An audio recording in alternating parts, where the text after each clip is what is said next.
तो एक नई चैप्टर की शुरुआत, ठीक है।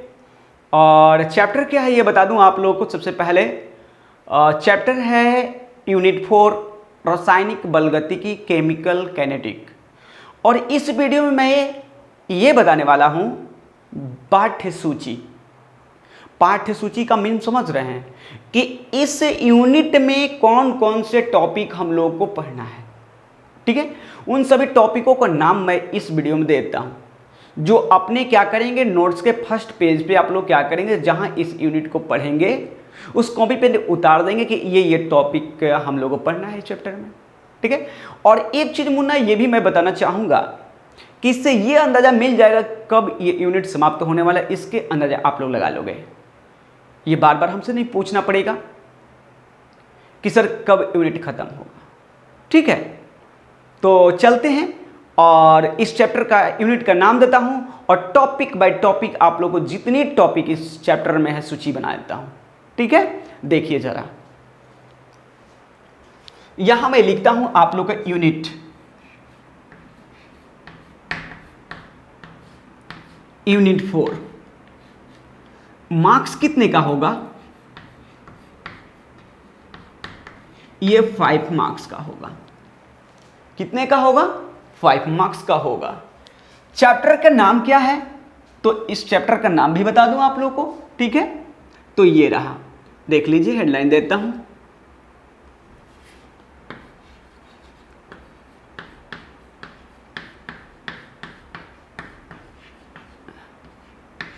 रासायनिक बल गतिकी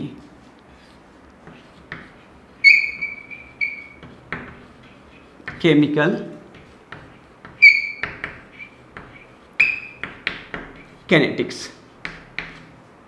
यही है मुन्ना आपके चैप्टर का नाम, जो 5 नंबर हमेशा पूछता है, एकदम कंफर्म ही 5 नंबर का आएगा, 5 से ऊपर ही आता है, ठीक है। चलिए, अब कहोगे कि सर टॉपिक की सूची बता दीजिए, सूची क्या है इसका? टॉपिक की सूची क्या है, यानी सूची पाठ्य सूची मैं बना देता हूं, सॉरी, पाठ्य सूची, यानी मतलब कि इस यूनिट के कौन कौन से सूची, मतलब क्या क्या चीज आने वाला है, तो मैं लिखते जा रहा हूं और आप लोग देखते जाना। फर्स्ट ऑफ ऑल रासायनिक बलगतिकी की परिभाषा रहेगा। रासायनिक बलगतिकी की परिभाषा दूंगा।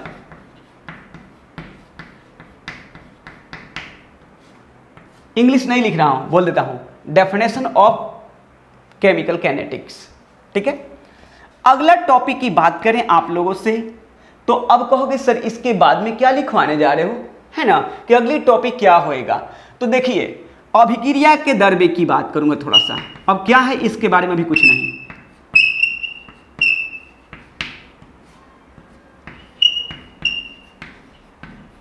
दर बेग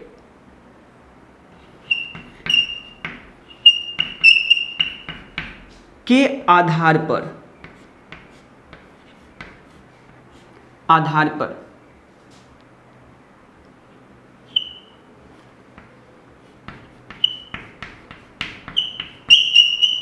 रासायनिक अभिक्रिया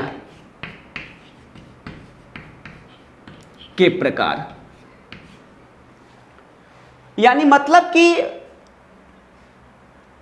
अभिक्रिया के वेग दर, यानी माफ कीजिएगा थोड़ा सा इसको उल्टा लिख दिया हूं,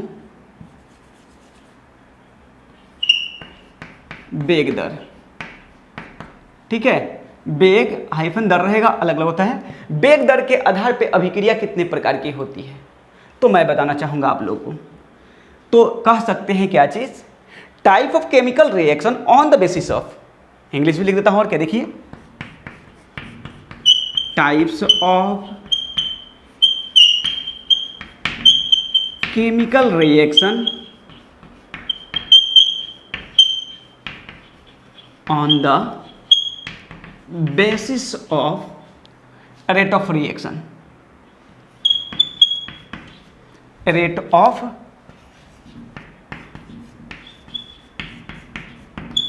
रिएक्शन। क्लियर हो गया?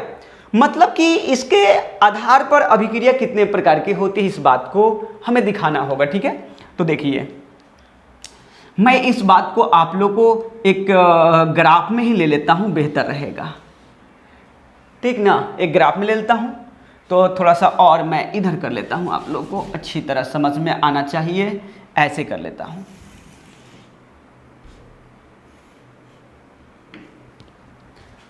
ये जरा देखिएगा, नंबर 1 की बात कर रहे हैं, तो होता है क्या चीज? तीव्र अभिक्रिया। तीव्र अभिक्रिया जिसको कहते हैं वेरी फास्ट रिएक्शन।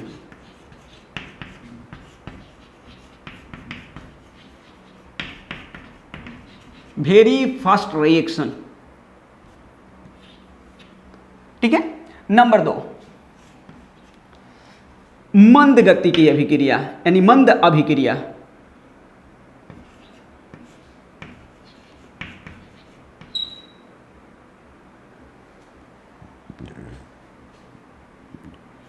मंद अभिक्रिया क्या होगा? देखिए, पहला हुआ कौन? Very fast reaction. दूसरा हो गया मंद अभिक्रिया। ठीक है, तो इसको बोलते हैं मॉडरेट रिएक्शन। क्या बोलते हैं? बोलिए। इसको बोलते हो आप लोग मॉडरेट रिएक्शन। क्या बोलोगे मुन्ना? बोलो मॉडरेट रिएक्शन। क्या बोलोगे? बोलो MEDA, मॉडरेट। मॉडरेट रिएक्शन, इसी को बोलते हो मध्यम गति की अभिक्रिया भी बोलते हैं। ठीक है, मध्यम गति की अभिक्रिया, मिडिल ऑर्डर रिएक्शन भी बोल सकते हो। ठीक है। और तीसरा तुम्हारा जो है मुन्ना, वेरी स्लो रिएक्शन। तीसरा, ये नंबर 2 था। तीसरा की बात करें तो अति मंद, अति मंद अभिक्रिया। शॉर्ट में लिख दिया अभिक्रिया, पकड़ लेंगे ना, तो इसको बोलोगे वेरी स्लो रिएक्शन। एक बात ध्यान रखेंगे, इस चैप्टर में हम लोग न तो इस रिएक्शन को अध्ययन करेंगे न तो इस अध्ययन करेंगे, केवल हम लोग मीडियम प्रेशर अभिक्रिया को हम लोग अध्ययन करेंगे। क्लियर हो गया? अब यहां से आप लोग को एक और अभिक्रिया होती है, जो उसको लिख देते हैं यहां पे। एक और होगा जो कि इसको बोलते हैं छद्म कोटि की अभिक्रिया। छद्म कोटि,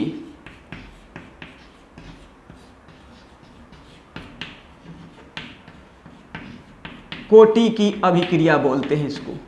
कौन सी? छद्म कोटि की अभिक्रिया। अब कहिएगा कि इसका इंग्लिश क्या होगा? Pseudo order reaction. क्या बोलते हैं? Pseudo order reaction.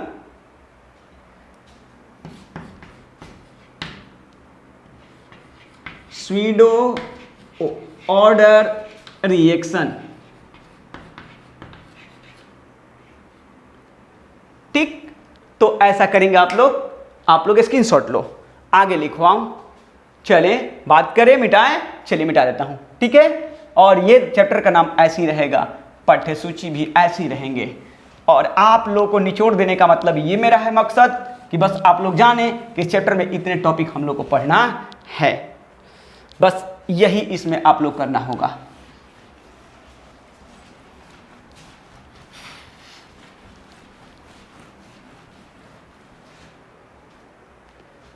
तो देखा जाए। चलिए अगली ओर मूव करता हूं और आगे की बातें, व्याख्या, यहां पे आगे की टॉपिक कौन सी होगी इसमें अब ये देखा जाए। ठीक है, तो अब देखिए यहां पे मैं बताने जो जा रहा हूं, ध्यान रखेंगे। रासायनिक अभिक्रिया की एक दर वेग आता है, ये भी जान लीजिएगा। क्या होगा? टॉपिक आएगा रासायनिक अभिक्रिया, अभिक्रिया के दर या वेग।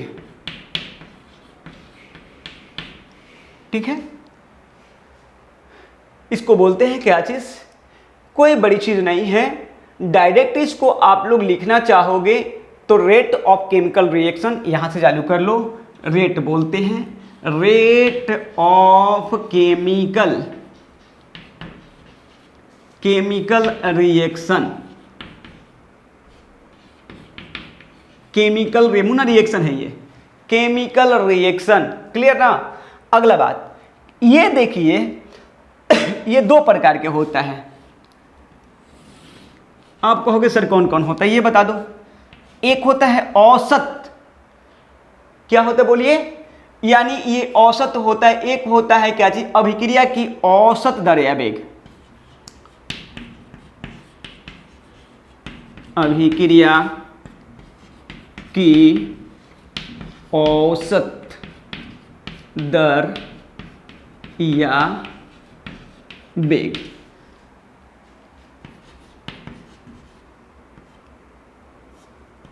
एवरेज रेट ऑफ रिएक्शन,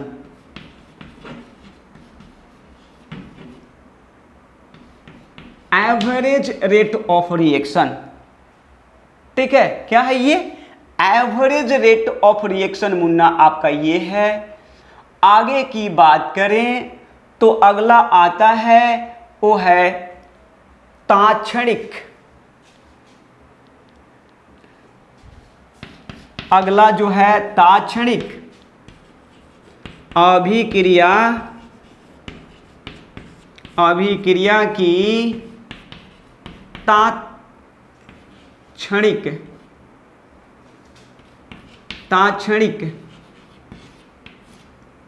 दर या वेग, ठीक है। तो आप कहोगे इसको इंग्लिश क्या सर बताओगे, इंस्टेंटेनियस होता है। क्या होता है, इंस्टेंटेनियस, ठीक है, इंस्टेंटेनियस होता है। तो देख लो, आई इंस्टेंटेनियस, इंस्टेंटेनियस, ठीक है, rate of reaction, rate of reaction, clear हो गया होगा। अब देखिए यहां से अगला हम लोग पढ़ने वाले बात करेंगे आप लोगों से, तो इसको स्क्रीनशॉट लीजिए। अगला टॉपिक की ओर मूव करता हूं और बताता हूं कि इसके बाद हम लोग क्या पढ़ेंगे। मिटाएं, चलिए मिटाता हूं, ठीक है, देखिएगा।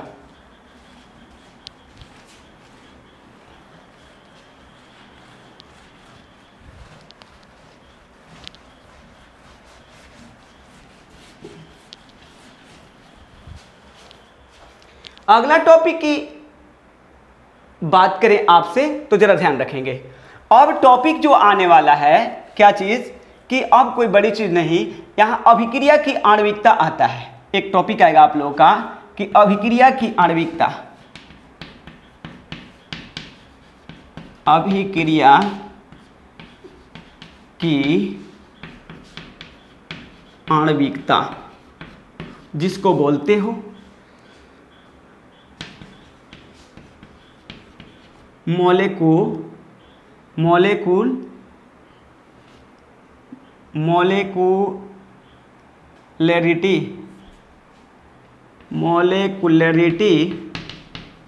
Of reaction, molecularity of reaction. अब देखिए मोलेकुलरिटी ऑफ रिएक्शन जो होता है निम्नलिखित प्रकार का होता है, ये भी जान लें आप लोग कौन कौन होता है, ठीक है, ध्यान दीजिएगा। तो नंबर 1 में बात करें आप लोगों से, तो एकल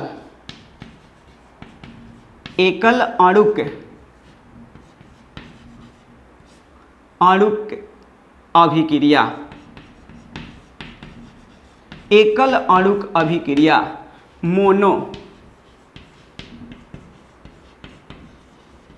molecularity of reaction,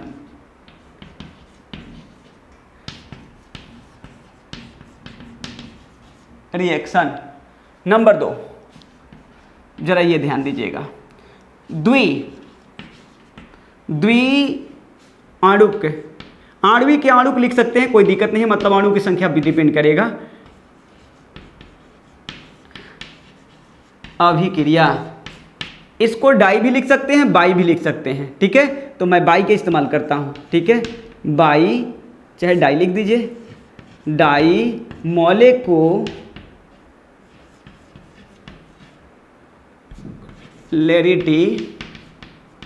of reaction. उसके बाद अगला तीसरा जो होगा वो होगा त्रिआणुक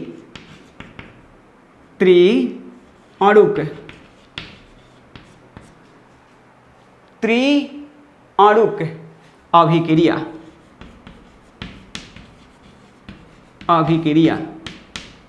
ठीक है, तो इसको आप लोग बोलोगे क्या चीज, आप लोग बोलोगे क्या चीज, ट्राई मोलेकुलरिटी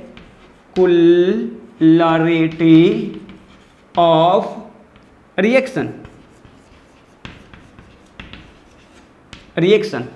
अगला एक और है चौथा, वो भी जान लीजिए, यहां पे लिख देता हूं, ठीक है, यहां पे लिख देता हूं। तो होता है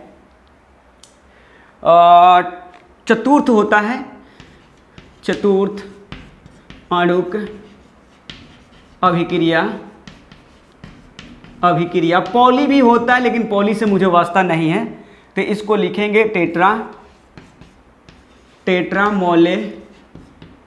मोलेकुलरिटी ऑफ रिएक्शन। हो गया होगा मुन्ना, स्क्रीनशॉट लो स्क्रीनशॉट ले लिए होंगे।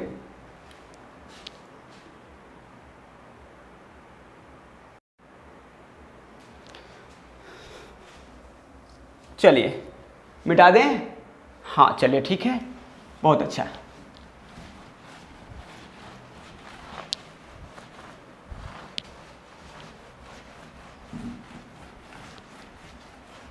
अगला जरा देखिएगा,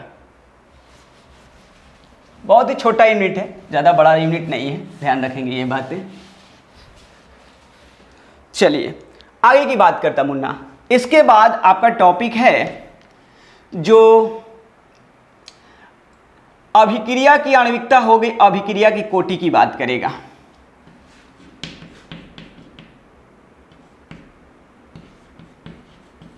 अभिक्रिया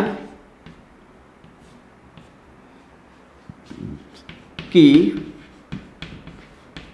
कोटि, ठीक है, ऑर्डर ऑफ रिएक्शन, ठीक है। ऑर्डर ऑफ रिएक्शन के प्रकार बता दें आप लोगों को, जरा ध्यान रखेंगे। मैं ऐसे कर लेता हूं, जरा ध्यान दीजिएगा, ऐसे लिख देता हूं मुन्ना, ऐसे करके, ठीक है। पहले तो होगा शून्य कोटि की। तो देखिए यहां बता दें आप लोगों को कि ऑर्डर ऑफ रिएक्शन जो है, तो ऑर्डर ऑफ रिएक्शन के आधार पर मैं यहां पर थोड़ा सा आप लोगों को दिखाना चाहूंगा, उचित रहेगा। ऑर्डर ऑफ रिएक्शन के आधार पे कुछ होता है, ये बताना चाहूंगा, है ना, कि अभिक्रिया के कुछ उसमें अध्ययन किया जाएगा कि प्रकार, ठीक है ना। तो यहां बता दें कोटि के आधार पर देखिए क्या क्या बांटा गया, कैसा कोटि किया गया, ये बात देखा जाए। देखिए पहला शून्य कोटि की अभिक्रिया में बांटा गया, यानी मतलब अभिक्रिया की कोटि के आधार पर अभिक्रियाओं का क्लासिफिकेशन, वर्गीकरण, समझ गए ना। यानी मतलब कह सकते हैं type of reaction on the basis of order of reaction. क्या चीज बताइए, types of reaction on the basis of order of reaction, ठीक है। तो शून्य कोटि की अभिक्रिया की बात करेगा, शून्य कोटि की अभिक्रिया शॉर्ट में लिखता हूं, ठीक है। इसका इंग्लिश अगर लिखोगे तो zero order reaction, zero order reaction Munna पढ़ना है, ठीक है। फिर उसके बाद में प्रथम कोटि की अभिक्रिया पढ़ना है, प्रथम कोटि की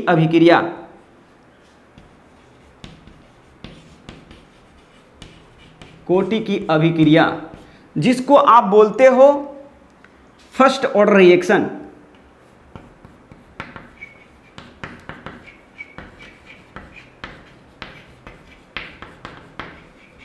फिर उसके बाद आएगा द्वितीय कोटि की अभिक्रिया,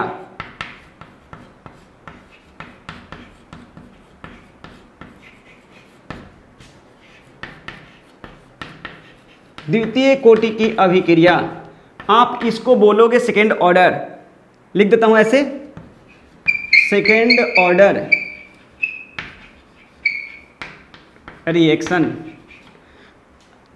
आगे देखिएगा जरा, अब यहां आप लोग देख सकते हैं, थोड़ा सा इधर बढ़ जाएं, सेकेंड ऑर्डर हो गई। अब आएगा थर्ड ऑर्डर, क्या होगा, तृतीय कोटि की, तो डायरेक्ट हिंदी लिख दूं, ठीक है, तृतीय कोटि की अभिक्रिया, आप जिसको बोलते हो third order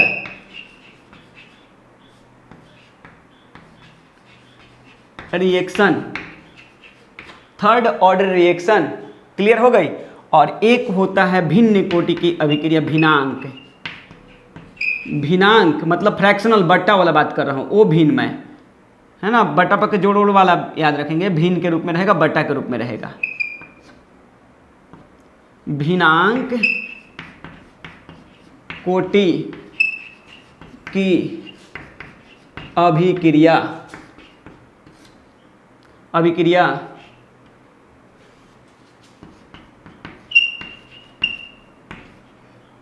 fractional order reaction, fractional order reaction, clear हो गई। स्क्रीनशॉट लो, लो स्क्रीनशॉट, मुन्ना ले लिए होंगे, चलिए मिटाता हूं, ठीक है, चलिए ले लिए। सारे ये टॉपिक पढ़ना है, सारे टॉपिक को पढ़ाऊंगा, ओके। कुछ ऐसे टॉपिक इनमें होंगे जिनको खाली डेफिनेशन जानना है, सिलेबस से बाहर है, बीएससी में वो चीज पढ़ना है, ठीक है। और कुछ का समीकरण भी निकालना पड़ेगा हम लोग को, सूत्र निकालना पड़ेगा, जिसके न्यूमेरिकल उस पर बनाया जाएगा, ठीक है। तो वो चीज़ मैं बताऊंगा, कौन कौन से पढ़ना है 12 में और कौन कौन ग्रेजुएशन पढ़ना है ये भी बता दूंगा, ठीक है। चलिए देखिए आगे चलता हूँ। तो मुन्ना देखो आगे, आगे की बातें करें आप लोगों से, तो आता है एक क्या चीज़, बेग स्थिरांक आता है, दर बेग स्थिरांक बोलते हो, दर बेग स्थिरांक, चाहे बेग स्थिरांक भी कह सकते हो, स्थिरांक, रेट कांस्टेंट, रेट कांस्टेंट, ठीक है। अब चलो, अब पढ़ना है, ठीक है, शून्य कोटि के अभिक्रिया क्या है,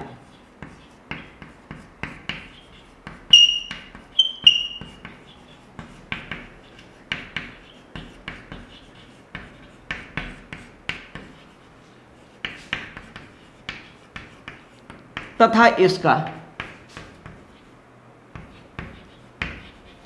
व्यंजक प्राप्त करें। अब व्यंजक क्या होता है, अब ये मन में बातें आती होगी हैं कि व्यंजक सर क्या होगा, तो बस कुछ नहीं होता मुन्ना, बहुत एक छोटे पार्ट में बात करें व्यंजक के लिए इसका, तो k बराबर होता है, बस इतना ही, k बराबर हम लोग को x/t प्रूफ करना होगा, इसमें व्यंजक प्राप्त करें, ठीक है। फिर कहेगा शून्य कोटि की अभिक्रिया का और जीवन काल की गणना करें। शून्य कोटि की अभिक्रिया, अभिक्रिया के अर्ध जीवन काल से क्या समझते हैं, इसका व्यंजक प्राप्त करें, व्यंजक प्राप्त करें।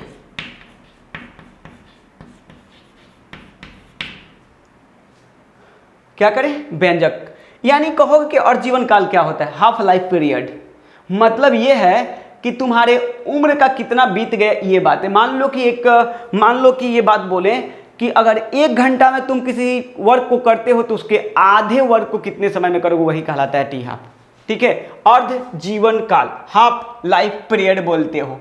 तो हाफ लाइफ पीरियड इसका यही तुम्हें प्रूफ करना होगा कि टी हाफ बराबर ए बटा में 2k, ये प्रूफ करना पड़ेगा। अब क्या है, अभी टेंशन नहीं लेना है, ठीक है। स्क्रीनशॉट लो, मिटाएं इसको, मिटा दें, कोई दिक्कत नहीं ना, चलो ठीक है मिटाता हूं।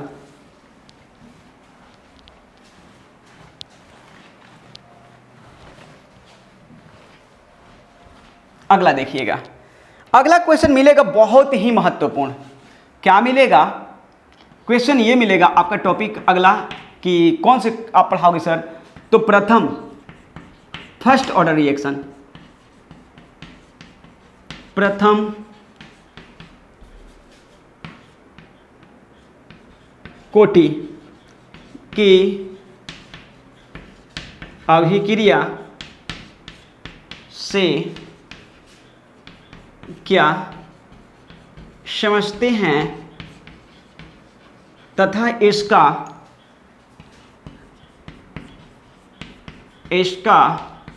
व्यंजक आप कहोगे व्यंजक सर, व्यंजक प्राप्त करें। तो आप कहोगे व्यंजक में बता दो सर क्या होगा। ओके, मैं अवश्य बता देता हूं। तो व्यंजक के यानी दरवेग ही निकाला जाता है, रेट कांस्टेंट मतलब कि इसका रेट निकाला जाता है। तो दरवेग निकाला जाता है तो सूत्र क्या होता है, ये मन में बात बनता होगा। तो मन में बनने वाली बात को मिटा लिया जाए, क्यों ना। तो के बराबर होता मुन्ना 2.303 बाया टी लॉग ए बटा में ए माइनस एक्स। यही हम लोग को प्रूफ करना होगा, इसी सूत्र को। क्लियर है। और फिर ये बात कहेगा, यही बात कि प्रथम कोटि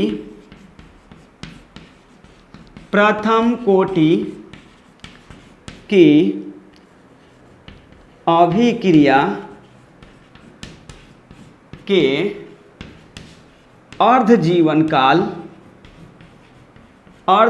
काल हाफ लाइफ पीरियड, अर्ध जीवन काल की गणना करें।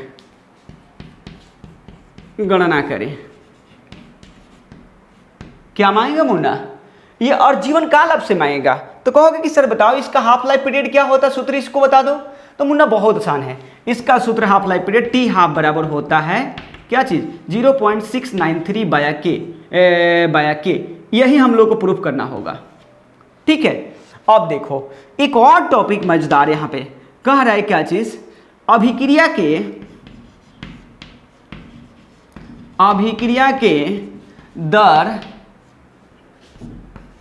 दर वेग को प्रभावित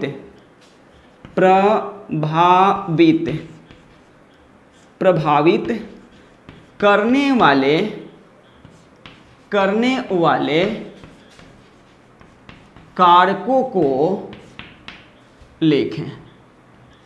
वाले कारकों को लिखें। मतलब यह है कि अभिक्रिया को प्रभावित करने वाला, इफेक्ट डालने वाला कौन कौन से फैक्टर हैं जो इस पर प्रभाव अपना छोड़ सकता है, बढ़ाया घटाया क्या कर सकता है, इसमें क्या परिवर्तन ला सकता है, उन फैक्टरों के नाम के बारे में बात कर रहा है आपसे। स्क्रीनशॉट लो, ले लो मुन्ना, स्क्रीनशॉट ले लिए, बोलिए ले लिए ना। चलिए अब देखिए मात्र बच गया लास्ट थर्ड क्वेश्चन इस चैप्टर से, बस लास्ट थर्ड क्वेश्चन। क्या है भाई, लास्ट थर्ड क्वेश्चन में क्या है, तो जरा देखिए। पहला आप लोग का ये है मुन्ना, ये बात ध्यान रखना, देहली ऊर्जा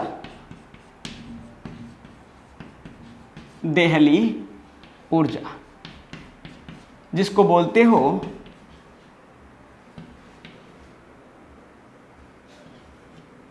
ये, इसको क्या बोलते हैं, देखिए देहली ऊर्जा को हम लोग लिखते हैं मुन्ना थ्रेशोल्ड एनर्जी। क्या लिखते हैं बोलो, थ्रेशोल्ड। तो SHOLD है ना, SHOLD, थ्रेशोल्ड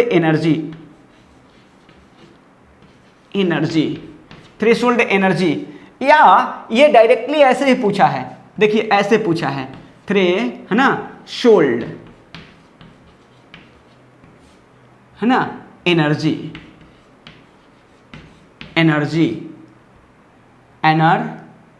जी से क्या समझते हैं, क्वेश्चन डायरेक्ट किया है ना। अब देखिए, अब यहां बात आप लोगों से करें तो एक और होता है संकीर्ण ऊर्जा। संकीर्ण ऊर्जा वो होते एक्टिवेशन एनर्जी। अब कहोगे सर ये बता दो एक्टिवेशन एनर्जी का क्या होगा भाई, तो बहुत आसान है, एक्टिवेशन भी हो गया ना, एक्टिवेशन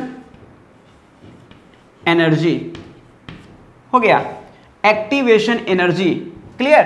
अब अगला जो है ये आपसे कह रहा है क्या चीज, ये कह रहा है आपको कि अर्हेनियस समीकरण, ठीक है, को प्रमाणित करें। अर्हेनियस